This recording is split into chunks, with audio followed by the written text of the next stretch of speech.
ETF index mutual funds నేర్చుకుని stock మార్కెట్లో రాణించాలనుకుంటున్నారా? వెంటనే ఈ నెంబర్కి కాల్ చేయండి.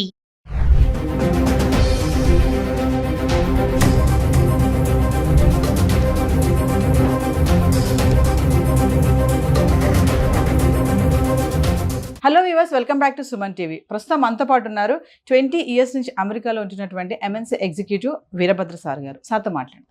నమస్తే సార్. నమస్తే. సార్, మన పిల్లలు చదవడానికి అమెరికా వెళ్ళి అక్కడ ఎందుకు చాకరీ చేస్తున్నారు అంటే, సార్ మీరు అక్కడ ఉంటున్నారు కాబట్టి మీరు అక్కడ సిచ్యువేషన్స్ చూస్తూ ఉంటారు. ఎంఎస్ చేయాలని, అబ్రాడ్ ఎడ్యుకేషన్గా వెళ్ళాలని ఇక్కడ తాకట్టు పెట్టి ఈఎంఐలు కట్టి ఏదో అమ్మేసి చేసి ఎట్లా పంపించేస్తున్నారు తల్లిదండ్రులు కూడా. అక్కడికి వెళ్ళిన మన పిల్లలు మరి ఎందుకు ఇలాంటి చిన్న చిన్న దాంట్లో ఇంక చాకరీ అనే అనుకోవాలా అంటారా? అంటే ఏం చెప్తారు సార్ ఒకసారి? నేను చెప్పేది మీ వ్యూవర్స్కి అంత నచ్చకపోవచ్చు, బట్ ఇది ఒక క్రూడ్ అనాలిసిస్. ఇది అందరికీ వర్తిస్తుందంటే మేబీ నాట్. బాగా ఆస్తిమంతులు, ఆస్తిపరులు, స్థితిమంతులకి ఇది వర్తించకపోవచ్చు, బట్ వాళ్ళు కూడా ఈ విషయాన్ని అక్కడ అబ్జర్వ్ చేస్తుంటారు. ఏంటి అంటే, చాలా మటుకు మన పిల్లలు అమెరికాకి ఐవీ లీగ్ లాంటి టాప్ లెవెల్ స్కూల్స్కి అప్లై చేసి వచ్చేటటువంటి జీనియసెస్ తక్కువ ఉన్నారు. కొంతమంది లేరని కాదు, అలా డైరెక్ట్ అందులో అడ్మిషన్స్ సంపాదించి వచ్చిన వాళ్ళు ఉన్నారు. వాళ్ళు దానికి తగ్గ ఫైనాన్షియల్ ప్రిపరేషన్ తోటి వస్తారు, రావాలి. అవి బాగా ఎక్స్పెన్సివ్. అవి $80,000 $80,000 పర్ ఇయర్ ఆర్ $100,000 వేసుకోండి పర్ ఇయర్ మినిమం ఎక్స్పెండిచర్ ఉంటుంది. 2 ఏళ్ళు మీకు మాస్టర్స్ చేస్తే $200,000. దానికి స్తోమత ఉంటే, మీకు చదువు ఉంది, తెలివి ఉంది, ఆ కాలేజీలో మీకు అడ్మిషన్ వచ్చింది, మీకు స్తోమత ఉంది, రండి. వాళ్ళు వస్తారు, చదువుకుంటారు, they get placed really well. తర్వాత మంచి ఉద్యోగాలు వస్తాయి వాళ్ళకి, and they really enjoy high class life. ఇక నెక్స్ట్ లెవెల్లో majority of our Indian students, ఇది జరగడానికి చాకరీలు జరగడానికి కారణం ఏంటంటే, majority of our Indian students, మనము we are predominantly a lower middle class society, Indian society. కొంత మిడిల్ క్లాస్ ఉండొచ్చు, కానీ అప్పర్ మిడిల్ క్లాస్ చాలా తక్కువ. మనంతా మిడిల్ నుంచి లోవరే. పేచెక్ టు పేచెక్ లైఫ్, ఇవన్నీ ఈఎంఐస్ బేస్డ్ లైఫ్. ఈ పిల్లలు ఇక్కడ అండర్ గ్రాడ్యుయేషన్ చేస్తారు, బిఈ బీటెక్ చేస్తారు. చేసి నాన్న నేను అమెరికాకి వెళ్ళాలి అంటే, మా నాన్న దగ్గర ₹1,00,00,000 లేవు నిన్ను అమెరికాకి పంపించడానికి. అందుకని వీళ్ళు ఏం చేస్తారంటే, వాళ్ళ సీనియర్స్ తోటి మాట్లాడతారు. నువ్వు వెళ్ళావు కదా, నీకెంత ఖర్చు అవుతుంది. వాడు వీడికి మంచి రోజీ పిక్చర్ ఒకటి ఇస్తాడు. ఏంటి అంటే, ఏం లేదురా, నువ్వు ఫస్ట్ సెమిస్టర్ పైసలు కట్టేసుకుని రా, చేతిలో ఇంకొక $1,000-2,000 నువ్వు ఖర్చుకు తెచ్చుకో. నువ్వు ఇక్కడ రాగానే మనం ఏదైనా పార్ట్ టైం సంపాదిద్దాం, దాంతో నువ్వు ఇక్కడ ఫీజు కట్టుకుని నువ్వు ఇక్కడ కంటిన్యూ అవ్వచ్చు. కాబట్టి మీ పేరెంట్స్ని ఒక ఫస్ట్ సెమిస్టర్కి ఫీ మాత్రమే. ఇన్ఫ్యాక్ట్ యూనివర్సిటీలు కూడా ఇన్సిస్ట్ చేస్తాయి, మీరు ఫస్ట్ ఫీ రూపీస్లో మీరు కట్టాలి అని. అంటే రిమోట్గా ఇండియా నుంచే మీరు ఆ ఫీ కట్టాలి. సో ఇక్కడ అమ్మ నాన్నల మీద ప్రెషర్ వేసి అది 10 లక్షల, 15 లక్షల, 8 లక్షల మొత్తానికి వాళ్ళ దగ్గర తీసుకుని ఆ ఫీజు కడతారు. వెళ్ళేటప్పుడు $2,000-3,000 ఖర్చు కోసం, ఇనిషియల్గా ల్యాండ్ అవ్వగానే అవసరాలు ఉంటాయి కదా, అది తీసుకుని వెళ్తారు. ఇది వెళ్ళిన వెంటనే ఈ లోపే ఇక్కడి నుంచి వాళ్ళ సీనియర్స్తో మాట్లాడుకుని ఉంటారు కదా, అన్న నేను వస్తున్నా, నాకు ఇది కావాలి అంటే వాడైతే చెప్తాడు. అలానే వీళ్ళు వెళ్ళంగానే వీళ్ళ ప్రైమరీ ఫోకస్ ఏంటంటే, ఆ యూనివర్సిటీకి వెళ్ళి అక్కడ చదువుకోవాలా, క్లాసెస్ ఎక్కడున్నాయి, రూమ్స్ ఎక్కడున్నాయి, లైబ్రరీ ఎక్కడ ఉంది, ప్రొఫెసర్స్ ఎవరు, టీఎస్ ఎవరు, ఇది ఫోకస్ కాదు. వీళ్ళ ఫస్ట్ ఫోకస్ ఏంటంటే, ఇమ్మీడియట్గా నేను ఒక part time job, it's not a job, so part time work నేను సంపాదించాలి. ఎందుకంటే నెల తిరగకుండా నాకు ఖర్చులు మొదలైపోతాయి. నాన్నకేమో నేను 10 లక్షలు ఫస్ట్ సీడ్ క్యాపిటల్ ఇవ్వు చాలు, తర్వాత ఏం అక్కర్లేదని చెప్పొచ్చాను. కాబట్టి ప్రైమరీ మోటివేషన్ డబ్బు సంపాదించడం మీద పడుతుంది. ఆ డబ్బు సంపాదించడానికి వీళ్ళకి ఉద్యోగాలు రావు అక్కడ. They are not eligible to receive a payment by cheque from anybody. That is unemployment అనే జాబ్. వాళ్ళకి ఇచ్చేది ఏంటి, ఆడ్ జాబ్స్ దొరుకుతాయి. That too through their friends. Gas స్టేషన్లో వర్క్ చేయడమా, దానికి గ్యాస్ స్టేషన్కి కన్వీనియన్స్ స్టోర్ అటాచ్డ్ ఉంటుందన్నమాట. సో ఆ కన్వీనియన్స్ స్టోర్లో వీళ్ళు క్లర్క్గా కూర్చోవడమా, లేకపోతే రెస్టారెంట్లో సర్వర్స్గా వర్క్ చేయడమా, అలా ఆడ్ జాబ్స్ ఏవో ఉంటాయి, ఆపర్చునిటీస్, అవి వీళ్ళు చేయడం మొదలు పెడతారు. ఆయాలుగా కూడా చేస్తారంట కదా సార్. బేబీ సిట్టింగ్ చేస్తారు మన అమ్మాయిలు, కొంతమంది బేబీ సిట్టింగ్ చేస్తారు. అలా రకరకాలుగా ఉన్నాయి పనులు. వాళ్ళందరికీ on an average about $7.50 or $8 or మంచి ఎంప్లాయర్ అయితే $10 వరకు ఇస్తారు. నా ఫ్రెండ్ ఒక అతను ఉన్నాడు, $10 ఇస్తారు అతను. సో ఈ మెజారిటీ ఆఫ్ ఈ వర్క్, ఈ ఆయా వర్క్ అంటే ఆఫ్ కోర్స్ పిల్లలతోటి ఆ ఓపిక నీ దగ్గర ఉండి నువ్వు వాడిని కొట్టకుండా, ఆ కొట్టింది సీసీ కెమెరాలో పడకుండా నువ్వు ఉంటేనేమో సరే సరే, లేదు ఈ వాళ్ళు మాత్రం పిల్లలతో ఉంటారు కాబట్టి ఆ ఓపిక ఉంటుంది అమ్మాయిలకి అని చెప్పి ఎక్స్పెక్టేషన్ కాబట్టి అది అవ్వచ్చు. మరి ఇటు రెస్టారెంట్స్ కానీ గ్యాస్ స్టేషన్స్లో కానీ వర్క్ చేసిన పిల్లలు కూర్చోడానికి కుర్చీలు ఉండవు అక్కడ. నువ్వు 7 hours 6 hours 8 hours నిలబడి ఉండాలి. వయసు వాళ్ళ వైపు ఉన్న యంగర్ జనరేషన్ అయినా 8 గంటలు ఒక వ్యక్తి నిలబడి ఉన్నాడంటే ఆ తర్వాత వాడు ఎందుకు పనికిరాడు. కాళ్ళు నొప్పులు ఉంటాయి భయంకరంగా. సో వీళ్ళు వర్క్ చేసిన తర్వాత ఇంటికి వెళ్ళి ఏం చేయగలరు? ఏమీ ఉండదు. స్నానం చేసే ఓపిక కూడా ఉండదు, ఒక్కొక్కసారి అన్నం తినే ఇంట్రెస్ట్ కూడా ఉండదు. మహా అయితే 2 బీర్లు తాగి పడుకుంటారు. సో మీరు వచ్చిందేమో అక్కడ స్టూడెంట్గా, మీరు చేస్తున్నదేమో ఈ art job. Me art job becomes your primary focus, your student takes back seat. ఏదో వీక్లీ అసైన్మెంట్స్ ఏదైనా పెడితే అందులో ఇవాళ రేపు ఈ కోవిడ్ టైం తర్వాత కొన్ని కాలేజెస్ ఏం చేసేసాయంటే, మీరు మీకున్న 5 సబ్జెక్ట్స్లోంచి ఒక సబ్జెక్ట్కి మాత్రము వారంలో ఒక్కసారి కాలేజీకి రావాలి, మిగిలినవన్నీ మీరు రిమోట్గా ఆన్లైన్లో చూసుకోవచ్చు అని చెప్పి కొన్ని ఉన్నాయి ఫెసిలిటీస్. దాన్ని మనం పరిపూర్ణంగా అడ్వాంటేజ్ తీసుకుని ఆ ఒకదానికి మాత్రమే వెళ్ళి రావడము, మిగిలినంతా రిమోట్గా చూసుకోవడం, మన ఓన్ టైంలో ఆ క్లాసెస్ వాచ్ చేసుకోవచ్చు. కాబట్టి వాటికి రిలేటెడ్ ఎక్సర్సైజెస్ ఏవైతే ఉన్నాయో సబ్మిట్ చేసుకోవడము, ఇంకొక కాగితం ఎంఎస్ సంపాదించుకుంటాం. కానీ ఎంఎస్లో నువ్వు నేర్చుకున్నది ఏముండదు అక్కడ. ఎందుకంటే నీ ప్రైమరీ ఫోకస్ అంతా కష్టపడడంతో సరిపోయింది, ఆ కష్టపడిన తర్వాత వచ్చిన నీరసంతో సరిపోయింది, ఆ నీరసం తర్వాత పడుకున్న దాంతో సరిపోయింది. నీకు చదువుకునే టైం ఎక్కడుంది? దానివల్ల జీవితం ఏమైపోతుంది అంటే, నువ్వు స్టూడెంట్ అన్న పేరుతో వస్తావు కానీ ఈ నాన్ స్టూడెంట్ రిలేటెడ్ వర్క్ అంతా చేసి ఈ ఒకసారి డబ్బు సంపాదించడం మొదలుపెట్టాక మరి కోరికలు కూడా ఉంటాయి మనిషికి. అది న్యాచురల్ ప్రాసెస్. అది కోరికలు అంటే ఒక కారు కొనుక్కోవాలనో, లేదంటే మంచి ఫోన్లు కొనుక్కోవాలనో, లేదంటే ఇంటికి పైసలు పంపించాలనో. ఎందుకంటే వాళ్ళకి ఎక్స్పెక్టేషన్ ఉంది. వాళ్ళకి చెప్తావు కదా, నువ్వు నేను పని చేస్తున్నా, ఇక్కడ పైసలు సంపాదిస్తున్నా అని. సో వాళ్ళకి ఎక్స్పెక్టేషన్ ఉంటుంది, అక్కడ పంపించాలి వెనక్కి. ఈ వెనక్కి పంపించాలనే ఒక బాధ్యత మీద పడంగానే మరింత స్ట్రెస్, ఇంకా తప్పదు నేను పని చేయాలనే ఎలా అయినా సరే లోకి వస్తుంది జీవితం. చివరికి ఈ పనికిరానికి సర్టిఫికెట్ ఒకటి ఉండి దానివల్ల ఉద్యోగం రాక ఈ సైడ్ జాబే మెయిన్ జాబ్ అయిపోయి ఇందులోనే మమేకం అయిపోయి ఇది ఇల్లీగల్ అని తెలిసి కూడా దాంట్లోంచి బయటికి రాలేని పరిస్థితి వచ్చేసి చివరికి ఈ ట్రంప్ లాంటి మహానుభావుడు రాగానే మనము భయపడడం మొదలు పెడతాం. ఇదంతా చేసింది ట్రంప్ కాదు పాపం, మనమే.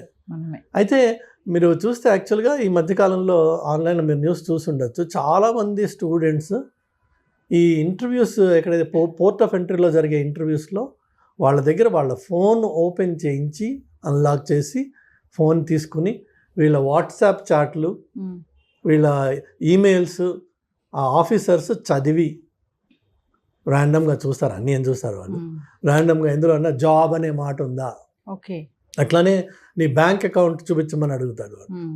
నీకు ఎవ్రీ 2 weeks ఎవరైనా ఒక క్రెడిట్ చేస్తున్నాడు అనుకో, క్యాష్ అయి ఉండొచ్చు, అది ఒక పర్టికులర్ అకౌంట్ నుంచి నీకు ఎవ్రీ 2 weeks పైసలు పడుతున్నాయి, which means you are working part time. So వాడు క్యాష్ ఇస్తున్నా నీకు డబ్బులు పడుతున్నాయి కదా, so which means you are working. నువ్వు మళ్ళీ అక్కడికి వెళ్ళినప్పుడు నీకు నెక్స్ట్ ఎంట్రీ వాడు రిజెక్ట్ చేస్తాడు. అందుకనే స్టూడెంట్స్ ఒకసారి అమెరికాకి వెళ్ళాక మళ్ళీ వెనక్కి రావడానికి భయపడతారు. ఎందుకంటే ఈ లకునాస్ వాళ్ళకి తెలుసు ఎలా పట్టుకోవాలో, ఆ తప్పులు వీళ్ళు చేశారు ఆల్రెడీ. అదర్వైజ్ నువ్వు స్టూడెంట్వి రాయల్గా వెళ్ళి రాయల్గా రా, నీ దగ్గర I-20 ఉంది, వీసా ఉంది, అక్కడ ఉన్నావు నువ్వు 6 నెలలు సంవత్సరమో వెళ్ళు రా నువ్వు. కానీ రారు మన వాళ్ళు. ఎందుకంటే మనం చేసిన తప్పు ఆ దొంగ మనలో ఉన్నాడు, వాడు పట్టుకోవడానికి అక్కడ రెడీగా ఉన్నాడు. ఇందుకే కష్టాలు.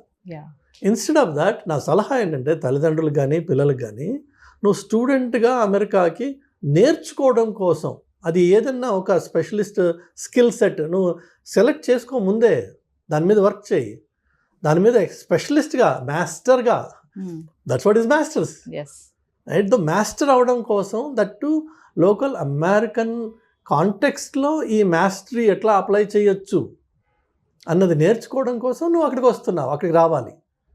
అంతేగాని అమెరికాలో ఉంటూ నీ నిత్యం జీవితం, నీ ఆలోచన, నీ పనులు, నీ పద్ధతులు అన్నీ ఇండియన్గానే ఉన్నాయి, ఇండియన్ ఓరియంటెడ్గానే ఉన్నాయి. సినిమాలు చూడడం, షికార్లు చూడడం, అన్నా తంబి ఏమని వీళ్ళతోటి తిరగడం, ఇవే ఉంటే నువ్వు అమెరికాలో ఉండి చేసిందేం లేదు. Nothing has changed other than your physical location. You continue to live like an Indian in America. So masters చేస్తూ మాస్టర్స్గా స్కిల్స్ నేర్చుకుని ఆ స్కిల్స్ ఏ డొమైన్కి అప్లై అవుతాయి, ఎలా అప్లై అవుతాయి, అది అక్కడ ఉన్నావు కాబట్టి అది అవకాశం నీకు. For simple example, silly example ఏంటంటే, ఇక్కడ మీకు పెట్రోల్ ధర ₹118.50 అలా ఉంటుంది. అక్కడ మీకు ₹118.5005 4 digits ఉంటుంది, డెసిమల్ తర్వాత 4 decimals ఉంటుంది. సో ఎందుకు అట్లా? Have you ever asked anybody? So నీ 4th level యాక్యురసీకి వెళ్ళాలి అని చెప్పి ఆ పర్టికులర్ ఫీల్డ్లో ఉంది. In another field maybe no. ఇప్పుడు insurance premiums are always rounded off, there is no pennies anywhere, it's always to the $. ఎందుకట్లా? సో మీకు ఈచ్ డొమైన్లో నువ్వు అక్కడ లోకల్గా ఉన్నప్పుడు నలుగురితో మాట్లాడి అడిగి నేర్చుకుని నీ టెక్నికల్ స్కిల్ని ఆ డొమైన్కి అప్లై చేసే అవకాశం ఉంది. అది నీ మాస్టరీ అంటే, అది నువ్వు మాస్టర్స్ చేయడం అంటే. అంతేగాని అక్కడికి వచ్చేసి ఈ సైడ్ కిక్ని మెయిన్ కిక్ చేసుకుని అసలు నీ మెయిన్ ఫోర్స్ని పక్కన పెట్టేటప్పటికి 2 ఏళ్ల తర్వాత అన్ని కష్టాలు మొదలవుతాయి. నీ చేతకానితనంతో నీకు ఉద్యోగం రాదు కాబట్టి నువ్వు మార్కెట్ని బ్లేమ్ చేస్తావు. ఆ బ్లేమ్ మీద నువ్వు పేరెంట్స్కి చెప్పుకుంటావు, నాన్న రావట్లేదు, అమ్మ రావట్లేదు, అమెరికా నాశనం అయిపోయింది, ట్రంప్ వచ్చి ఇది చేశాడు. పాపం ఆయన ఏం చేయలేదు ఇంకా, ట్రంప్ ఆయన వేరే బిజీలో ఆయన ఉన్నాడు, ఇంకా దీని మీద ఫోకస్ చేయలేదు. బట్ పిల్లలు దయచేసి, అలాగే తల్లిదండ్రులు కూడా, వీళ్ళది తప్పు. పేరెంట్స్ కూడా చాలా మంది సార్, ఇప్పుడు అంటే మీరు అన్నారు కదా, ఇప్పుడు పేరెంట్స్ కూడా చాలా మంది ఏంటంటే, ఇగో పంపిస్తున్నాను అక్కడికి వెళ్ళి నువ్వు ఏదైనా జాబ్ చూసుకొని నీది నువ్వు కట్టుకోవాలి అని చెప్పేసి, ఇప్పుడు ఎడ్యుకేషన్ లోన్ తీసుకుంటున్నాము, కమింగ్ టు ఎడ్యుకేషన్ లోన్, ఆ ఎడ్యుకేషన్ లో నువ్వే కట్టుకోవాలి, అక్కడ ఏం చేస్తావో మాకు తెలియదు, జాబ్ ఎత్తుక్కో, ఫస్ట్ జాబ్ ఎత్తుక్కో, ఇది ముందు చెప్తారు పేరెంట్స్ కూడా. కొంతమంది ఉన్నారు, అందరూ కాదు, ఖచ్చితంగా నువ్వు జాబ్ ఎత్తుకోవాలి, జాబ్ చేసుకుంటూ నువ్వు చదువుకోవాలి. మరి పేరెంట్స్ మైండ్ సెట్ కూడా ఇలా ఉంది కదా సార్. అయితే పేరెంట్స్కి ఫస్ట్ వాళ్ళకి దయచేసి ఈ వీడియో చూసిన వాళ్ళు గ్రహించండి, అమెరికాకు వచ్చి మీ స్టూడెంట్ జాబ్ చేసే ప్రసక్తి లేదు, అది జాబ్ కాదు. మీరు ప్రత్యేకంగా వాడికి లక్షలు ఖర్చు పెట్టి మీరు వాడిని ఎక్కడికి పంపిస్తున్నారంటే కూలి పనికి పంపిస్తున్నారు. చక్కగా గారాభంగా పెంచుకున్న కొడుకునో కూతురునో మీరు కూలి పని కోసం అని చెప్పి అమెరికాకి లక్షలు ఖర్చు పెట్టి ఆ కూలి పని చేసుకుని నువ్వు చదువుకో అని చెప్పి పంపిస్తున్నాను. ఇన్నాళ్ళు ఇంట్లో కనీసం ఇటు గిన్నె తీసి అటుపక్క పెట్టని పిల్ల కూడా అక్కడికి వెళ్ళి బేబీ సిట్టింగ్ చేస్తుంది. బేబీ సిట్టింగ్ అంటే ఏదో ఉత్తినే ముద్దు పెట్టి ఆడుకుంటే సరిపోలా, అన్ని పనులు చేయాలి. డైపర్ మార్చడం నుంచి వాడికి పాలు పెట్టడం వరకు. కొంతమంది పిల్లలు కొద్దిగా పెరిగిన వాళ్ళు కొట్టించుకోవాలి, వాడు పిల్లలు, వాడు like a servant. You are like కాదు, you are a servant. So అది ఒకటి ఎత్తు. రెండోది వచ్చేసి మీరు ఆలోచించండి, ఒక స్టూడెంట్గా వెళ్ళిన పిల్లవాడు, స్టూడెంట్ లైఫ్ అయిపోయింది, మాస్టర్స్ మొత్తానికి ఏదో కాపీ కొట్టో వీడినడిగో కంప్లీట్ చేశాడు, వాడికి అసలు ఉద్యోగం రావట్లేదు, వాడికి కారు కొనుక్కునే హక్కు లేదు, వాడికి డ్రైవర్స్ లైసెన్స్ రాదు, వాడికి ఒక రియల్ లైఫ్ ఎంజాయ్ చేయాల్సిన అవకాశం దొరకదు. కానీ ఇండియాలో మాత్రం 25 లక్షలు 20 లక్షలు స్టూడెంట్ లోన్, ఎడ్యుకేషన్ లోన్ తీసుకుని వెళ్ళాడు, దాన్ని రీపే చేయాల్సిన బాధ్యత వాడి మీద ఉంది. కాబట్టి వాడు వెనక్కి రాలేడు. అలాంటి వాడి స్టేట్ ఆఫ్ మైండ్ ఆలోచించండి, వాడు ఎంత కష్టపడుతున్నాడు అక్కడ. తీర్చాలి, పెట్టిన డెబ్ట్స్ అన్ని క్లియర్ చేయాలి, ఏదో చేయాలి ఇక్కడ నేను. అది మగపిల్లవాడు. ఆడపిల్ల ఏం చేస్తుంది? నేను ఆ విషయాలు చెప్పదలుచుకోలేదు, కానీ పరిస్థితులు చాలా ఘోరంగా ఉన్నాయి వీళ్ళకి. దేశం కాని దేశంకి వెళ్ళి కమ్యూనికేషన్ స్కిల్స్ కూడా లేక అక్కడ కొన్ని పనులు చేయకూడదు. షాప్ లిఫ్టింగ్ చేసి పట్టుబడిన ఆడపిల్లలు ఉన్నారు, మీరు ఆన్లైన్లో చూడొచ్చు వీడియోస్. ఎందుకు చేశారు షాప్ లిఫ్టింగ్? ఏదో క్యాజువల్గా సరదా. అక్కడ ప్రతి షాప్లో మీకు కొన్ని వేల కెమెరాలు ఉంటాయి, మీకు కనిపించవు అవి. వాటికి లాస్ ప్రొటెక్షన్ ఆఫీసర్ అని ఒకడు ఉంటాడు, ఎల్పీపీనో ఎల్పీఓనో అంటారు. వాడికి ఒక సెపరేట్ రూమ్ ఉంటుంది, క్యాషియర్ వెనక, కస్టమర్ సర్వీస్ వెనక, వాడు ఎవరికి కనిపించడు. ఆ రూమ్లో వాడికి అన్ని మానిటర్స్ ఉంటాయి. అలానే ఇప్పుడు మీరు వేగస్కి వెళ్తే లక్షల్లో మీకు అక్కడ కెమెరాస్ ఉంటాయి. ఒక్కొక్క మనిషిని వాడికి అనుమానం వచ్చిందంటే వాళ్ళకి పిన్ చేస్తారు వాడి మొత్తం movement, every step will be tracked throughout the time. ఆ కెమెరాస్ ఒకదాని తర్వాత ఒకటి వాడిని మట్టుకుంటాయి. నీ బ్రీదింగ్, నీ చేతుల movement, everything they notice. So అదంత ఈజీ సొసైటీ కాదు అది. ఎస్. ఇక్కడి నుంచి అదేదో వెళ్ళిపోయి ఈ సీనియర్స్ ఏం చెప్తారు అక్కడ ముందు ఉన్న వాళ్ళు వీళ్ళకి, ఏం లేదురా మన హైదరాబాద్ లెక్కే ఉంటుంది వచ్చాయండి. ఏముంటుంది హైదరాబాద్ లెక్క? ఒకవేళ నిజంగా హైదరాబాద్ లెక్కే ఉందనుకుందాం, ఎందుకు వచ్చారా ఇక్కడికి నువ్వు? అసలు హైదరాబాద్లోనే ఉండొచ్చు కదా, అస్యూమింగ్. లేదు ఇది హైదరాబాద్ కాదు అమెరికా అనుకుందాం. మరి అమెరికా అన్నప్పుడు అక్కడ పద్ధతులు ఏంటి? ఇంటర్నేషనల్ డ్రైవర్స్ లైసెన్స్ తీసుకొచ్చి కొన్ని పనులు చేయొచ్చు, కొన్ని చేయకూడదు. అట్లా అది తీసుకొచ్చి లోకల్ కార్ రెంట్ చేసి అరెస్ట్ అయిపోయిన పిల్లలు ఉన్నారు. Because there is only a limited validity for that. కానీ మనకేమో షౌక్ ఉంది, కార్ రెంటల్ తీసుకుంటాము. లేన్ చేంజ్ చేయడం అనేది ఇండియాలో మనకు అసలు అలవాటే లేదు. ఇక్కడ లేన్ చేంజ్ అదే క్యాజువల్, లేన్ మనకి సంబంధం లేదు, డ్రైవ్ చేస్తుంటాం, లేన్ వస్తూ ఉంటాయి అక్కడ. అక్కడేమో లేన్ చేంజింగ్ ఒక డిసిప్లిన్ ఉంది, మనకి ఇక్కడ అలవాటు లేదు. నీ దగ్గర డ్రైవర్స్ లైసెన్స్ ఉంది కానీ నీకు రోడ్ రూల్స్ తెలియవు.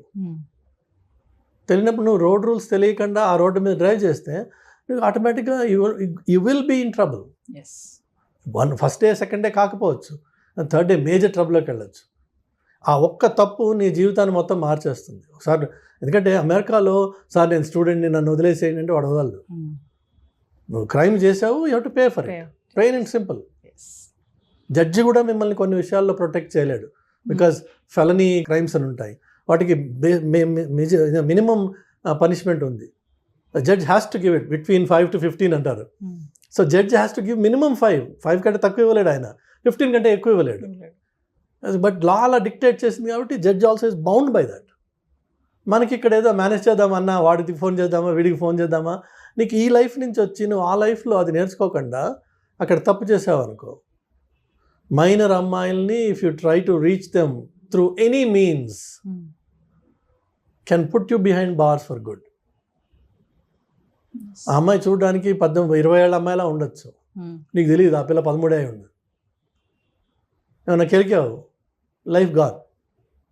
అమెరికన్ జైల్లో 50% పైన వాళ్ళే ఉంటారు. 50% పైన అమెరికన్ జైల్లో ఇట్లా అది వాళ్ళ కన్సెంట్ ఏజ్.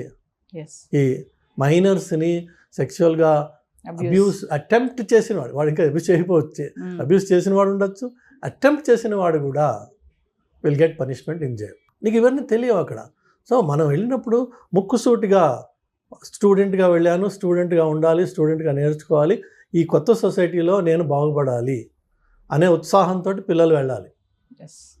ఆ ఉత్సాహంతో 2 ఏళ్ల పాటు వాళ్ళ మీద వాళ్ళు పూర్తిగా ఇన్వెస్ట్ చేసి become a real master in something. అప్పుడు ఆ మాస్టర్స్ డిగ్రీకి అర్థం ఉంది, ఉత్తి కాగితం ముక్కకి అర్థం లేదు. ఫైనల్గా మా పేరెంట్స్కి ఏమైనా చెప్తారా సార్? పేరెంట్స్ దయచేసి మీ పిల్లల్ని పంపించదలుచుకుంటే మీకు ఫైనాన్షియల్ కేపబిలిటీ ఉంటే పంపించండి. అంటే 2 ఏళ్ల పాటు అతను కోర్స్ చేసేదానికి నువ్వు కంప్లీట్గా ఫైనాన్స్ చేయగలవా? 2 ఏళ్ల పాటు అతను లేక ఆమె హాస్టల్లో ఉండి కాలేజ్ క్యాంపస్లో ఉంటూ మంచి స్టూడెంట్గా ఒక లైబ్రరీలో మ్యాక్సిమం టైం స్పెండ్ చేస్తూ అవకాశం దొరికితే కాలేజ్ క్యాంపస్లోనే 20 hours అది అవకాశం దొరికితే, కండిషనల్ అది కాదు. దొరక్కపోయినా నేను నా పిల్లాన్ని ఫండ్ చేయగలను అంటే పంపించు. అంతేగాని ఈ నాకు ఫస్ట్ 10 లక్షలు 5 లక్షలు పెట్టు, నేను మిగిలిన అక్కడ చూసుకుంటాను అని వెళ్తే పిల్లలు విపరీతంగా కష్టపడతారు, మానసికంగా చాలా కష్టపడతారు, చెప్పుకోలేక కష్టపడతారు, విపరీతమైన ప్రెషర్స్ వాళ్ళకి. అనవసరంగా మనం తీసుకెళ్ళి వాళ్ళని ఒక నరకంలో తోసిన వాళ్ళం అవుతున్నాం. ఈ సిచ్యువేషన్ ఇంకా చెడుతుందే తప్ప అది ట్రంప్కి మీరు ఆపాదించవచ్చు. అన్ఫార్చునేట్గా పాపం ఆయన చేసింది ఏం లేదు ఇందులో. పాపం వల్ల వచ్చింది ఏంటంటే మన అప్రోచ్లో వచ్చిన పాపం ఇది. దానివల్ల ఈ సిచ్యువేషన్ ఇంకా చెడుతుంది.